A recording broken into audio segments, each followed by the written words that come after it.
Welcome students, कैसे हैं सभी। आपका अपने चैनल क्विक साइंस में बहुत बहुत वेलकम है। जैसा कि हम पीएस टेट के साइंस के प्रीवियस ईयर सारे पेपर देख रहे हैं और कल आपका एग्ज़ाम होने वाला है, तो मेरी तरफ से सभी स्टूडेंट्स को ऑल द बेस्ट। जिनका भी एग्ज़ाम है अच्छे से अपना पेपर करें, सारे ये प्रीवियस ईयर आप देख कर जाएँ साइंस में। और जो 5 मैराथन सेशन है एनसीईआरटी के, वो देख लें, प्लेलिस्ट आपको मिल जाएगी, प्लेलिस्ट में जाके देखेंगे, उनको अच्छे से कर जाएँ तो आप एक अच्छा स्कोर जो है वो साइंस में कर लेंगे। आज की क्लास में हम दिसंबर 2015 का पेपर सॉल्यूशन देख लेते हैं और देखते हैं कि किस तरह के क्वेश्चन जो है वो आपके एग्जाम में बने। पहला क्वेश्चन है, which one is natural polymer. देखिए, नेचुरल पॉलीमर वो हैं जो रॉ फॉर्म में हमें प्लांट्स और एनिमल से मिलते हैं। तो यहाँ पर सीधी सी बात है, प्लांट से हमें मिलता है कॉटन, तो यहाँ पर आपका नेचुरल पॉलीमर जो है वो कॉटन हो जाएगा। कॉटन, वूल, सिल्क, ये सारे के सारे आपके नेचुरल पॉलीमर में ही आएंगे। बाकी नायलॉन, रेयॉन, ये तो आपके सिंथेटिक होते हैं। नायलॉन भी सिंथेटिक होता है।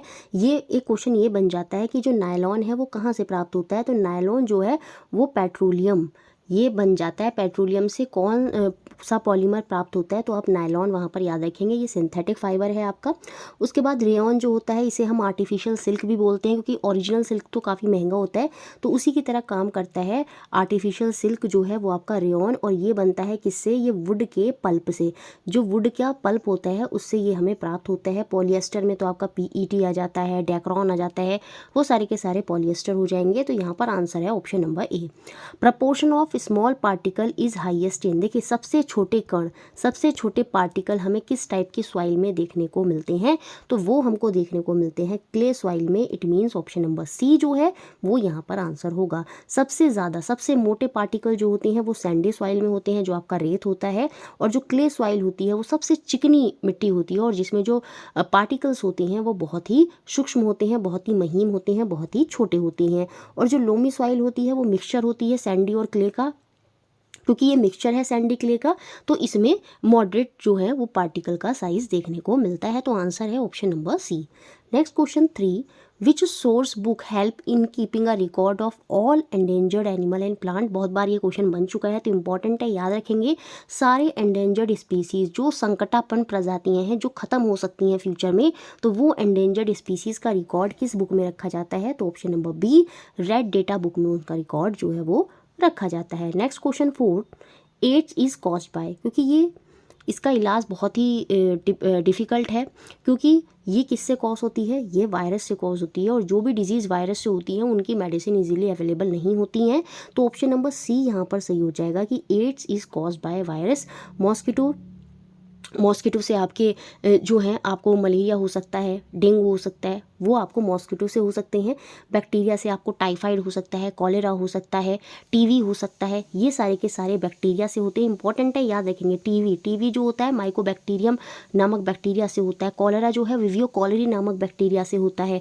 और टाइफाइड जो है वो सेलमोनेला टाइफी नामक बैक्टीरिया से जो है वो आपका टाइफाइड होता है। तो ये सारे के सारे आपके बैक्टीरिया से हो जाएंगे। वायरस में आप याद रखेंगे पोलियो जो होता है, याद रखेंगे वो वायरस से ही होता है।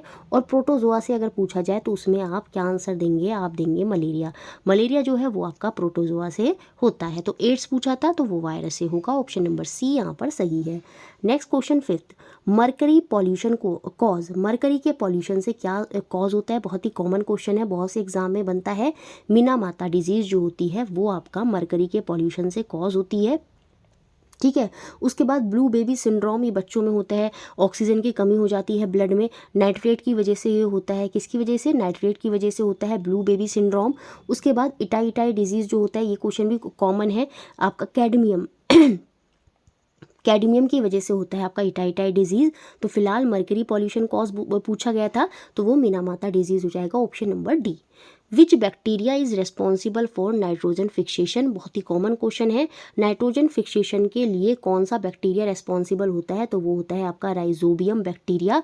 और कभी कभी क्वेश्चन ये भी बन जाता है कि ये जो राइजोबियम बैक्टीरिया है ये प्लांट्स के साथ, जो लेग्यूमिनस प्लांट होते हैं, छोटे छोटे लेग्यूमिनस दालें, लेग्यूमिनस, जो लेग्यूमिनस प्लांट होते हैं जैसे छोटे छोटे दालों के पौधे, मटर के पौधे, वो लेग्यूमिनस प्लांट है, उनके साथ ये सिम्बायोटिक रिलेशनशिप जो है वो भी शो करता है, क्योंकि राइजोबियम बैक्टीरिया नाइट्रोजन के फिक्सेशन में मदद करता है और साथ में जो न्यूट्रेंट हैं ये राइजोबियम जो है वो प्लांट से लेता है। तो कहीं ना कहीं सिम्बायोटिक रिलेशनशिप भी देखने को आपको मिलता है प्लांट्स और राइजोबियम में। तो कौन सा बैक्टीरिया रेस्पॉन्सिबल है नाइट्रोजन फिक्सेशन के लिए? राइजोबियम। देखिए, ये जो कोली नाम का जो कोलाई नाम का जो बैक्टीरिया है, ये जो है ये हमारे इंटेस्टाइन में पाया जाता है, ये जो हमारी स्मॉल इंटेस्टाइन होती है उसमें पाया जाता है। स्पायरोगायरा क्या होता है? ये एल्गी होता है। एल्गी का अगर नाम पूछा जाए एनसीईआरटी में दिया भी है। स्पायरोगायरा जो है वो एक एल्गी है, शैवाल है। और लैक्टोबैसिलस जो है ये आपका कर्ड, जो कर्ड होता है, दही होता है, उसमें ये पाया जाता है। Next question 7th, insulin hormone is secreted by, simple सा क्वेश्चन है। इंसुलिन हार्मोन कहाँ से सीक्रेट होता है, कौन से ग्लैंड से सीक्रेट होता है? वो हमारे पेनक्रियाज जो है वहाँ से सीक्रेट होता है इंसुलिन हार्मोन। पिट्यूटरी ग्लैंड से बहुत सारे हार्मोन सीक्रेट होते हैं। पूछा जाए मोर देन 2 हार्मोन कहाँ से सीक्रेट होते हैं, तो pituitary gland, thyroid stimulating hormone TSH है ना, thyroid stimulating hormone, growth hormone और आपका ल्यूटेनाइजिंग हार्मोन और बहुत सारे हार्मोन जो है वो पिट्यूटरी ग्लैंड ही सीक्रेट करता है।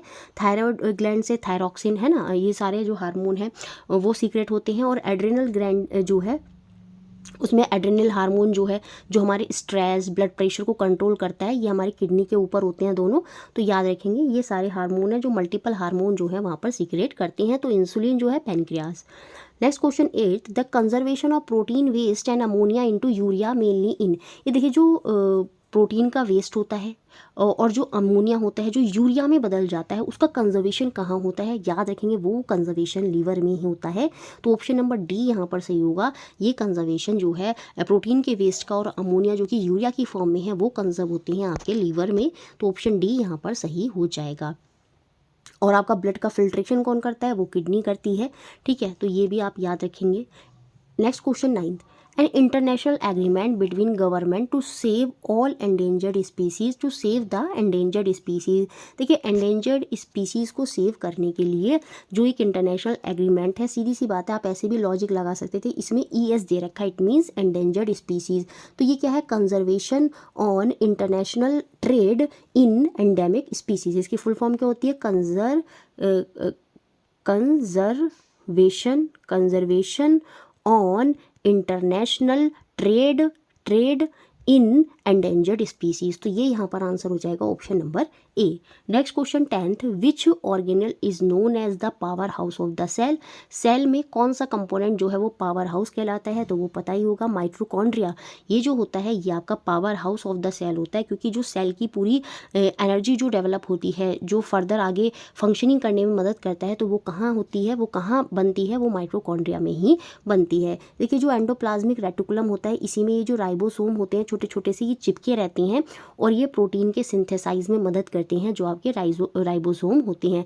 न्यूक्लियस जो होता है वो आपके सेंटर में होता है, जिसके अंदर क्रोमोसोम, DNA ये जो है वो पाए जाते हैं। Next question 11th, which of the following strategies will a teacher use in a classroom to for developing scientific attitude among student. जब भी साइंटिफिक एटीट्यूड की बात आ जाएगी तो यहाँ पर प्रॉब्लम सॉल्विंग मेथड ही जो है वो सबसे अच्छा माना जाता है। तो याद रखेंगे कौन सी स्ट्रैटेजी जो टीचर को है यूज़ करनी चाहिए क्लासरूम में, अगर बच्चे के अंदर साइंटिफिक एटीट्यूड जो है वो डेवलप करना है, ताकि वो साइंटिफिक तरीके से सोच सके। और उसके लिए उसको चीज़ों को क्या करना होगा? पहले देखना होगा और फिर उनको सॉल्यूशन तक पहुंचने के लिए चीज़ों को सुलझाना होगा। तो प्रॉब्लम सॉल्विंग मेथड जो है इसमें बेस्ट होगा। डिस्कशन, लेक्चर, डेमो ये मेथड यहाँ पर सही नहीं होंगे, तो ऑप्शन डी यहाँ पर सही है। Next question 12th, Sahil is very intelligent, he finishes first class test very quickly but disturb the rest of the class. आपने देखे भी होंगे बचपन में, आप जब छोटे होंगे, बहुत से बच्चे बहुत ओवर स्मार्ट होते हैं, बहुत इंटेलिजेंट भी होते हैं, लेकिन वो बहुत ओवर स्मार्ट होते हैं, काम कर लेंगे फिर दूसरों को डिस्टर्ब करते हैं। तो इस केस में आप अगर एज अ टीचर हैं तो आपको क्या करना चाहिए? देखिए, पनिश तो बिल्कुल नहीं करना चाहिए, इससे तो फिर कहीं ना कहीं वो डिमोटिवेट हो जाएगा। ऐसे बच्चे को हमें एक्स्ट्रा वर्क देना चाहिए, एक्स्ट्रा चीज़ें जो हैं उससे करानी चाहिए। Warn him not to do this, उसको वार्न कर रहे हैं कि भैया ऐसा मत करो। कंप्लेन टू द पेरेंट्स, नहीं ये सारी चीज़ें नहीं करनी है। Give him a more challenging task, वहाँ पर उसको अगर वो और बच्चों से ज़्यादा अच्छा है तो उसको मोर चैलेंजिंग टास्क जो है वो टीचर को देने चाहिए। तो ऑप्शन नंबर डी जो है वो यहाँ पर आंसर होगा। Next question 13, a science teacher should emphasise on appreciating science because, एक जो साइंस का टीचर है उसको एम्फेसाइज करना चाहिए ऑन अप्रिशिएटिंग साइंस, कि हाँ साइंस को पढ़ो, साइंस को समझो। तो वो क्या कर वो क्यों करना चाहिए उसको? It give student the real feel of science, बिल्कुल वो अगर इस चीज़ों को समझाएगा तो कहीं ना कहीं बच्चों को रियल फील आएगा साइंस का। Opportunity for emotionally satisfying experience and for developing emotional depth, बिल्कुल ये सारी चीज़ें इसमें इन्वॉल्व होंगी। It give us an inside view of the method and procedure used by the scientist. देखिए जब टीचर एम्फेसाइज करेगा कि साइंस में देखो ये चीज़ हुई है, ये ऐसे ऐसे डेवलप होती चली जाएंगी, कैसे चीज़ें बढ़ती चली गई हैं, तो कई साइंटिस्टों ने क्या क्या खोज की हैं, तो कहीं ना कहीं ये सारी चीज़ों से क्या होगा, ये सब चीज़ें इसलिए ही कर रहा है ताकि बच्चा अच्छे से उसको रियल फील आ सके, वो जो है इनसाइड व्यू जो है वो समझ पाए, वो सारी चीज़ें। तो यहाँ पर option number D all of the above जो है वो आंसर होगा। Next question 14, which one is a learner centred method. Learner centred method मतलब चाइल्ड सेंटर्ड मेथड, जहाँ पर बच्चा केंद्र में होता है, तो वो आपका यहाँ पर होगा ह्यूरिस्टिक मेथड। इसको ही हम खोज विधि बोलते हैं, जहाँ पर बच्चा खुद से चीज़ों को करेगा और फिर जो है फर्दर वो आगे अपना प्रोसेस करेगा। तो कहीं ना कहीं ये लर्नर सेंटर होती है, बच्चा यहाँ पर केंद्र में होता है। बाकी लेक्चर, हिस्टोरिकल लेक्चर का डेमो, यहाँ पर टीचर जो है वो सेंटर में हो जाता है, तो इसलिए ये मेथड यहाँ पर नहीं आएंगे। ह्यूरिस्टिक मेथड जो है वो बेस्ट सुटेबल होगा यहाँ पर, तो ऑप्शन ए यहाँ पर आंसर हुआ। Next question 15, the aim of education is to promote the all round development of a child. ठीक है, बिल्कुल एजुकेशन का जो एम होता है कि बच्चों का पूरा संपूर्ण विकास, ऑल राउंड डेवलपमेंट जो है वो बच्चे का होना चाहिए। विच of the following is not included it, इसमें क्या इंक्लूड नहीं होता? देखिए फिजिकल डेवलपमेंट साइकोमोटर में आ जाता है, आपका मोरल डोमेन जो है वो आपका अफेक्टिव डोमेन में आ जाता है, मेंटल डेवलपमेंट, ये कॉग्निटिव डेवलपमेंट, मतलब ये सारी चीज़ें होती हैं, ये तीनों इसमें रोल प्ले करती हैं। बाकी इकोनॉमिक डेवलपमेंट जो है उसके बारे में हम नहीं पढ़ते हैं, तीन ही चीज़ों पर फोकस किया जाता है, साइकोमोटर, अफेक्टिव और कॉग्निटिव। तो ऑप्शन नंबर डी जो है वो यहाँ से बाहर हो जाएगा, ये इसमें इंक्लूड नहीं होता। Next question 16, sound can not travel through, ये जो साउंड होती है वो किसके थ्रू ट्रैवल नहीं करती? बहुत ही सिंपल है, वैक्यूम। अगर आप स्पेस में जाते हैं तो आपको आवाज़ नहीं आएगी कि सामने वाला पर्सन क्या बोल रहा है, क्यों? क्योंकि वहाँ वैक्यूम है, वहाँ पर कोई भी पार्टिकल नहीं है। तो sound can not travel through vacuum. Sound को चाहिए मीडियम, एक मीडियम ज़रूर चाहिए, पार्टिकल ज़रूर चाहिए, तभी वो ट्रैवल करती है। और साउंड जो है सबसे ज़्यादा फास्ट ट्रैवल करती है सॉलिड में, उसके बाद लिक्विड में और सबसे कम गैसेज में। तो ऑप्शन नंबर सी यहाँ पर आंसर है। Next question 17, shaving mirror is a, देखिए शेविंग मिरर में क्या होता है, बड़ा देखना होता है, और बड़ा देखने के लिए कौन से मिरर होता है? वो कॉनकेव मिरर होता है। क्योंकि आपको पता होगा जो कॉन्वेक्स मिरर होते हैं उनमें जो इमेज प्रतिबिंब बनता है वो हमेशा छोटा होता है, डिमिनिश्ड होता है। लेकिन जब मैं बात करती हूँ कॉनकेव मिरर की, तो उसमें पास आने पर इमेज बड़ी होती है और दूर जाने पर इमेज छोटी होती है। तो शेविंग मिरर हमारे कौन से होते हैं? वो कॉनकेव मिरर होते हैं। ये जो कॉन्वेक्स मिरर होते हैं, क्योंकि इनमें इमेज छोटी बनती है, डिमिनिश्ड होती है, तो ये हमारे जो बाइकों के, ये जो कार के साइड में मिरर लगे होते हैं वो आपके कॉन्वेक्स मिरर होते हैं, क्योंकि उनमें छोटा दिखता है। तो याद रखेंगे, ये इंपॉर्टेंट है। Next question 18, loudness of the sound is determined by. तो लाउडनेस जो है उसका सीधा इफेक्ट किससे होता है, वो किससे डिटरमाइन करी जाती है? वो एम्पलीट्यूड ऑफ साउंड वेव से करी जाती है। तो ऑप्शन नंबर ए यहाँ पर सही होगा। लाउडनेस की जगह अगर पिच आ जाए क्वेश्चन में, pitch of sound is determined by, तो वहाँ पर आंसर हो जाता है फ्रिक्वेंसी ऑफ साउंड। याद रखेंगे, पिच का संबंध होता है फ्रिक्वेंसी से और लाउडनेस का संबंध होता है एम्पलीट्यूड आयाम से। जैसे ये जो इस तरह से है, तो ये कितनी ऊंचाई तक जा रही है, ये जो हाइट है यही आपका क्या है, ये एम्पलीट्यूड होता है। ठीक है। Next question 19, which of the following is not true for metal. जो मेटल है, आपके धातु हैं, उनके बारे में कौन सा पॉइंट यहाँ पर सही नहीं है, ट्रू नहीं है? डक्टिलिटी, बिल्कुल मेटल जो होते हैं जैसे गोल्ड वगैरह, उनको कितना पतला खींचा जा सकता है ना, बहुत पतले पतले आपने देखे होंगे जो ज्वेलरी वगैरह है वो बनाई जाती है। तो डक्टिलिटी, मेटल में डक्टिलिटी की प्रॉपर्टी देखने को मिलती है। मैलिएबिलिटी, बिल्कुल जैसे पतला कर एल्यूमिनियम की पत्ती पत्ती शीटें आपने देखी होंगी, तो मैलिएबिलिटी भी जो है मेटल में देखने को मिलती है। नॉन कंडक्शन ऑफ हीट, देखिए जो मेटल होते होते हैं वो गुड कंडक्टर ऑफ हीट और इलेक्ट्रिसिटी होती हैं, तो यही यहाँ पर ट्रू नहीं होगा। ऑप्शन नंबर सी यहाँ पर आंसर होगा। बाकी जो मेटल होते हैं वो सॉलिड होते हैं, तो वहाँ पर रिंगिंग साउंड जो है वो देखने को मिलती है। तो मेटल की प्रॉपर्टी नहीं है नॉन कंडक्शन ऑफ हीट, ये नॉन मेटल में आ जाएगा। तो ऑप्शन नंबर सी जो है वो ट्रू नहीं है। Next question 20, a solar eclipse is caused by the, देखिए ये सन है, ये अर्थ है, ठीक है। सन का ग्रहण मतलब सन छुप गया है, और सन कब नहीं दिखेगा, जब बीच में कुछ आ जाएगा, और बीच में क्या जाता है, मून। तो जब moon comes between the sun and the earth, तब उस समय क्या होता है, आपका सूर्य ग्रहण होता है, सोलर एक्लिप्स होता है। और अगर आपसे लूनर एक्लिप्स पूछा जाए, है ना, तो लूनर एक्लिप्स के केस में ये सन है और ये मून है ना। अब यहाँ पर क्या हो जाएगा, अर्थ जो है वो बीच में आ जाती है ना, उस केस में आपका लूनर एक्लिप्स हो जाता है। तो याद रखेंगे यहाँ पर सोलर एक्लिप्स पूछा था कि मतलब सूर्य जो है वो नहीं दिख रहा, क्यों नहीं दिखेगा, बीच में मून आ गया। The moon comes between the sun and the earth. Next question 21, which body will sink in water, कौन सी बॉडी है इनमें से जो पानी में डूब जाएगी, सिंक कर जाएगी। और यहाँ पर हमको पानी का घनत्व डेंसिटी दे दी है 1 ग्राम सेंटीमीटर -3, ठीक है। अब देखिए जो body having a density of 50 kg को हम पहले ग्राम में कर लेते हैं। जब ग्राम में कन्वर्ट करेंगे तो 500 को 1000 से हमें क्या करना पड़ेगा, डिवाइड। तो उससे क्या हो जाएगा, ये क्या बन जाएगा, 0.5। सेम ऐसे ही ये तो 0.85 है, सेम ऐसे ये भी kg में, इसको भी कन्वर्ट करेंगे तो ये हो जाएगा 0.125। और पानी की डेंसिटी 1 है, और यहाँ पर 3 ऑप्शन में ए, सी और डी में डेंसिटी जो है वो 1 से कम है। सबकी डेंसिटी 0.85, इसकी कितनी हो गई थी 0.125, इसकी कितनी हो गई थी 0.5। तो कहीं ना कहीं इनकी डेंसिटी पानी की डेंसिटी से कम है, और ये पानी में तैरेंगे। तो पानी में सिंक वो करेगा जिसकी डेंसिटी पानी से ज़्यादा होगी, और वो डेंसिटी होगी ऑप्शन नंबर बी की। तो बॉडी बी जो है उसकी डेंसिटी 988 ग्राम मीटर क्यूब है। ये जो है ये पानी में जो है आपका क्या है, डूब जाएगी, क्योंकि यहाँ पर इसकी डेंसिटी पानी की डेंसिटी से ज़्यादा है।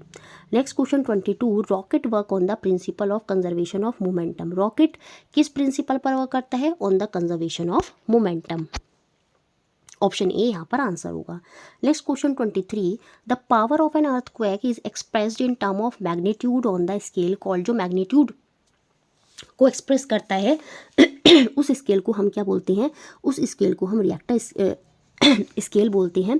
तो अलग अलग नाम से इसको प्रोनाउंसिएशन करते हैं, रिएक्टर स्केल। तो ऑप्शन नंबर सी जो है यहाँ पर रिचर्ड स्केल भी बोलते हैं इसको। तो ऑप्शन नंबर सी जो है वो यहाँ पर हमारा आंसर हो जाएगा। Next question 24, the base use to make an antacid, बहुत बार सीटेट में क्वेश्चन बन चुका है। एंटासिड की तरह जो एसिडिटी जब हमारे स्टमक में ज़्यादा होती है तो उस केस में एंट एसिड की तरह क्या काम करता है, तो वो काम करता है मिल्क ऑफ मैग्नीशिया, जिसे हम मैग्नीशियम हाइड्रोक्साइड भी बोलते हैं। तो ऑप्शन नंबर बी जो है वो यहाँ पर हमारा आंसर होगा। कास्टिक सोडा क्या होता है आपका, सोडियम हाइड्रोक्साइड। जो सोडियम हाइड्रोक्साइड होता है NaOH, इसको हम कास्टिक सोडा बोलते हैं। स्लेक्ट लाइम मैंने आपको भी बताया ही था पीछे, कैल्शियम हाइड्रोक्साइड जो होता है वो आपका स्लेक्ट लाइम होता है। Next question 25, the buckminsterfullerene has कितने कार्बन एटम, ये हमको बताने हैं, तो आपको याद ही रखना होगा। इसमें होते हैं आपके 60 कार्बन एटम। तो ऑप्शन नंबर ए यहाँ पर सही होगा। Next question 26, which of the following is Lewis acid, Lewis acid वो होता है जो इलेक्ट्रॉन एक्सेप्टर होता है, और लुइस बेस वो होता है जो इलेक्ट्रॉन डोनर होता है। तो ठीक है, तो यहाँ पर आपका लुइस एसिड कौन सा होगा, वो होगा FeCl3। तो ऑप्शन नंबर बी जो है वो यहाँ पर हमारा आंसर हो जाएगा। Next question 27, which of the following reaction does not take place, किन में रिएक्शन नहीं होगी, ये हमें बताना है। ये डज है, डज नॉट टेक प्लेस, किस में रिएक्शन नहीं होगी। अब देखिए ये डिस्प्लेसमेंट रिएक्शन वाला क्वेश्चन है जो NCERT में हम पढ़ते भी हैं। तो ऑप्शन नंबर सी में अगर मैं आ जाऊँ तो देखिए ये क्या है, आयरन सल्फेट, ठीक है। Fe होता है आयरन सल्फेट का एक सॉल्यूशन है जिसमें एक सिंगल मेटल है कॉपर के साथ अगर हम इसकी रिएक्शन कराएंगे, क्योंकि कॉपर जो सिंगल मेटल है कॉपर वो कम रिएक्टिव है एज कम्पेयर टू सॉल्यूशन में पड़े हुए मेटल से। सॉल्यूशन में कौन सा मेटल पड़ा है, आयरन। तो ये जो सिंगल मेटल है अगर ये कम रिएक्टिव होता है सॉल्यूशन में पड़े मेटल से, तो उस केस में रिएक्शन नहीं होती। तो ऑप्शन नंबर सी के केस में रिएक्शन नहीं होगी। क्यों, क्योंकि जो सिंगल मेटल है वो सॉल्यूशन में पड़े मेटल से कम रिएक्टिव है, तो यहाँ पर रिएक्शन नहीं होगी। Next question 28, what is the bond order of, देखिए अलग अलग निकलते हैं। O2 का निकालते हैं, O2 माइनस का निकालते हैं, O2 -2 का निकालते हैं। ये निकालने का एक पूरा फार्मूला होता है, शायद नंबर ऑफ कुछ करके होता है, फिर नंबर ऑफ कुछ S/2 करते हैं, ये मुझे याद नहीं आ रहा। बॉन्ड ऑर्डर ऑफ O2 का फार्मूला, ये एक लंबा प्रोसीजर, इसको पूरा सीखना पड़ता है। तो फिलहाल यहाँ पर आप आंसर याद रख लीजिए, क्या है यहाँ पर आंसर 1.5 जो है वो इसका आंसर होगा। Next question 29, what is the formula of nitrogen oxide. Nitrogen oxide का फार्मूला क्या होता है, NO2। तो यहाँ पर आंसर हो जाएगा आपका कौन सा, ऑप्शन नंबर डी, यहाँ पर आंसर हो जाएगा। नेक्स्ट और लास्ट क्वेश्चन जो आपका 2015 में बना, विच of the flowing element is a metal. यहाँ पर कौन सा एलिमेंट, कौन सा तत्व जो है वो आपका धातु है, मेटल है। बहुत ही सिंपल है। अब देखिए, जब ये नीचे की तरफ जो होता है ये आपका एटॉमिक नंबर को डोनेट करता है। किसको बताता है, ये आपका एटॉमिक नंबर को बताता है। अब देखिए 17 एटॉमिक नंबर किसका होता है, ये आपका क्लोरीन का होता है। किसका होता है, ये आपका क्लोरीन का होता है। 6 तो सभी को याद होता है, अगर आप केमिस्ट्री के स्टूडेंट हैं तो 6 आपको पता होगा। ये आपका किसका होता है, ये कार्बन का होता है ना, ये कार्बन का एटॉमिक नंबर होता है। तो ऊपर क्या था, क्लोरीन। क्लोरीन भी क्या है, ये आपके नॉन मेटल है, कार्बन भी नॉन मेटल है। और 15 किसका होता है, 15 जो होता है वो आपका फॉस्फोरस का होता है। किसका होता है, फॉस्फोरस का होता है। और फॉस्फोरस भी आपका नॉन मेटल है। तो ये तीनों तो नॉन मेटल हो गए। ये it means option number D जो है ये मेटल है, क्योंकि जो 12 होता है वो किसका होता है, वो मैग्नीशियम का होता है। किसका होता है, मैग्नीशियम का होता है। तो ये आपका मेटल हो गया। तो ऑप्शन नंबर डी यहाँ पर आंसर है। तो इस तरह से हमने ये 30 के 30 क्वेश्चन देखे। मुझे लगता है सारे क्वेश्चन आपको अच्छे से क्लियर हुए होंगे। मेरी तरफ से ऑल द बेस्ट। जिनका भी एग्ज़ाम कल को है अच्छे से पेपर करके आएँ। बाकी चैनल से बने रहे। Thank you.